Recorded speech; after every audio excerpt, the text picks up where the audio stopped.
amin'izao akatoky ny fanadinam-panjakana BEPC baccalauréat izao dia anisy ny fotoam-pivavahana no tanterahan'ny vondrom-pianakaviazana ASM dia tsy amin'ny ekara faravohatra androany zoma 17 jona 2024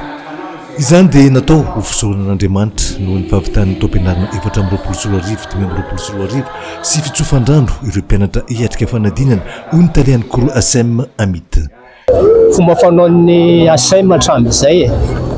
rehefa mamarina taom-pianarana dia isaorana izy satria ninona ny fikelezanay na nataon'ny tsirairay na ny tompona andraikitra na ny mpianatra raha tsy izy no miankinana, raha tsy izy no momba dia tsy tanteraka le taom-pianarana. Fa indrindra koa moa hiatrika fanadinana ny ankizy, ny BEPC amin'ny alatsinaina nibavaka afaka herinandro vitsy nateo ary hiazaky ny mpampianatra napita fahalalana sy niezaky ny tompona andraikitra tsirairay indrindra fa ny mpianatra dia tsara ihany manakan'Andriamanitra njahatra rehetrarehetra fa izy an'olon-tsaina ny mpianatra amin'ny fanadinana hatrehany ka tsy fombafomba le izy fa tena farisian-dahatra tanteraka satria tsara ihany manamarika fa ny tompona andraikitra rehetra ato amin'ny anivon'ny vondrom-panampiasana ASM dia kristianina avokoa. Mariana moa fa efa fanaon'ny vondrom-panampiasana ASM isan-taonany toy izao nanatrika izany avokoa ireo mpianatra ao amin'ny kilasy famaranana sy kilasy fahatelo rehetra. Nala seria una ao mianatra nala kely fahitako le culte androany aloha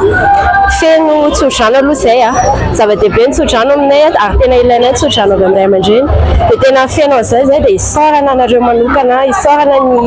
tompona andraikitra rehetra amin'ny ASM ny tale jeneraly indrindra fa ny mpitondra fivavahana anay teo fa nahafapo anay ny fitondrana ambavaka anay dia miaraka miatrika an'ilay izy zay dia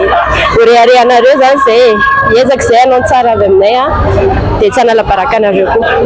Amin'ity taom-pianarana tamin'ity aloha dia hitanay hoe nahafapo anay satria tsarakaraka ilay fijery ilay olona nivelany hoe kory dia tsy feno ny fampianarana ao anatiny fa tena ohatra ny mianatra isan'andro fa zany hoe misy emploi du temps zany hoe tapakandro maraina fa na izay zao ao anatin'ilay tapakandro fa na ao anatin'ilay tapakandro zay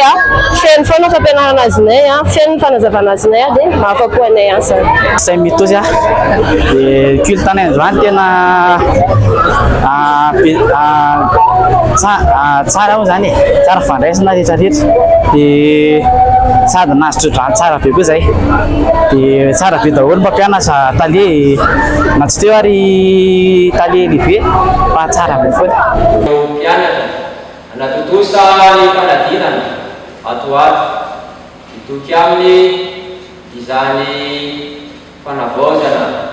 omeny isan'andro izany toky amin'izany fitiavan'Andriamanitra izany. Manomboka amin'ny talata voalohan'ny volana Jolay izao kosa ny clé du bac 2025 eny amin'ireo cours éducatif ASM rehetra eto Antananarivo sy any Toamasina mbola azondreo maniry anatrika izany ny misoratra anarana eny anivon'ny mpanao ny cours ASM.